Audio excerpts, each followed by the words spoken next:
September 11th, 2001 drastically altered the trajectory of my life. It was a regular Tuesday morning 20 years ago when my whole world, as I know it now, changed. Just a regular day. I was driving into school that morning, and on the radio we had heard something about a plane. I thought at the time it was a small plane had crashed into one of the World Trade Center towers, and they were talking about how could this happen, and it was a horrible mistake. And then as I was arriving to school in Colorado Springs, so it was just a little bit after 7 a.m., so about 9 a.m. on the East Coast, an announcement came over the PA system in the high school telling all the teachers to turn on the TVs in their classrooms. So as I arrived to my first period history class, the second plane had just struck the second World Trade Center tower. And because the other plane had already hit, all the cameras were on it and rolling.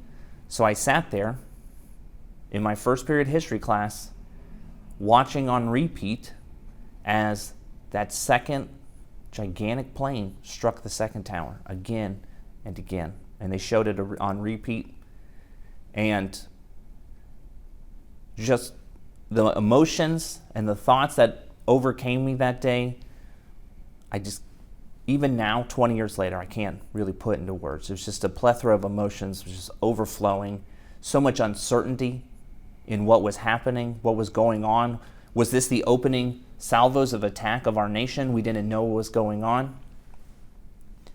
So we sat there in silence, watching on repeat as they showed the planes hitting the tower again and again.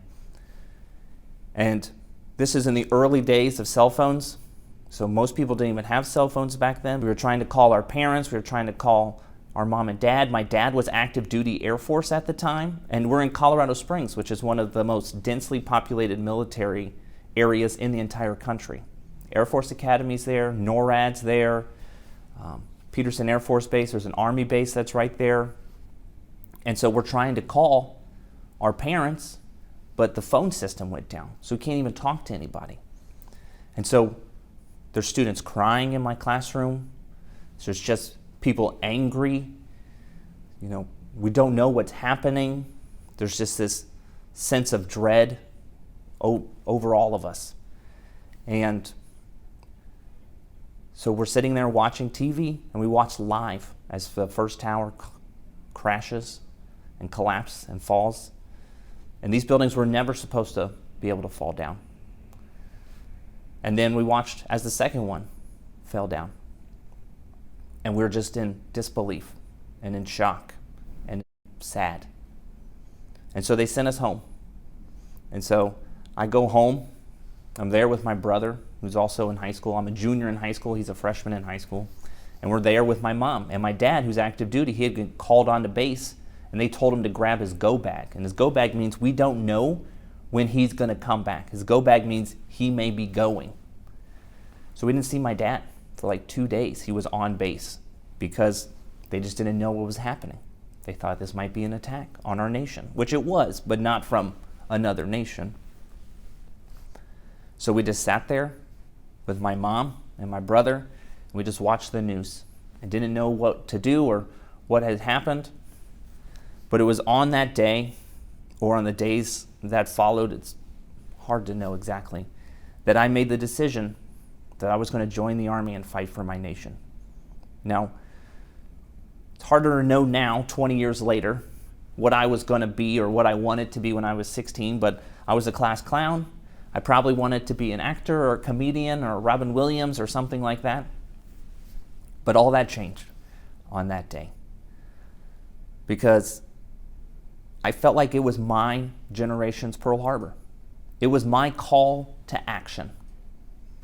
I was not going to stand idly by and do nothing while our nation was attacked.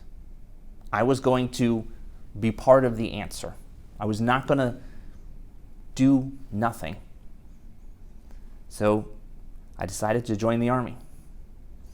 And because I decided to join the Army, I ended up going to Iraq. twice. I ended up being wounded. I ended up getting out, being a veteran. I ended up supporting veteran causes. I ended up working as the director of a veteran center. So 20 years later, I'm now here because of the decision I made on September 11, 2001. I would not be who I am now if it wasn't for the horrible events that happened that day.